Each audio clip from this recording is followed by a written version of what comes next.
तो स्वागत है आप सभी का आज की वीडियो में। और पिछला वीडियो जो आपने सुना था जिसे मैंने स्लोली प्ले किया था, कौन कोना बरसना रिमझिम में पानी रे रिमझिम में पानी, इसी धुन को मैं रिदम के साथ में प्ले कर रहा हूँ। उम्मीद है आपको हमारा यह वीडियो पसंद आए।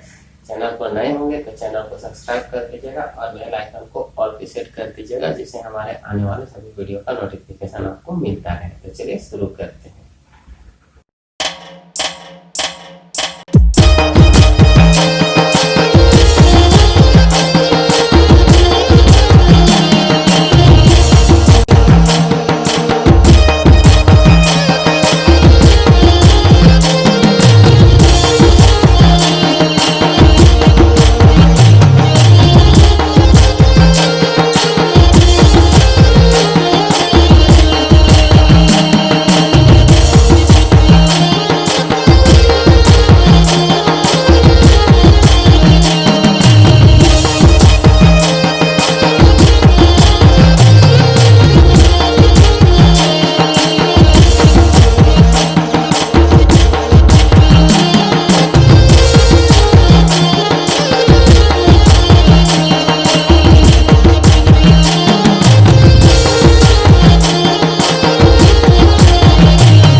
तो दोस्तों वीडियो कैसा लगा कमेंट करके जरूर बताइएगा। और तो दोस्तों आज के लिए बस इतना ही, मिलेंगे जल्दी किसी और नए वीडियो में। तब तक अपना और अपनों का ख्याल रखिएगा। हो सके तो कमेंट करके जरूर बताइएगा कि ये वीडियो कैसा लगा। तो चलिए मिलते हैं नए वीडियो में।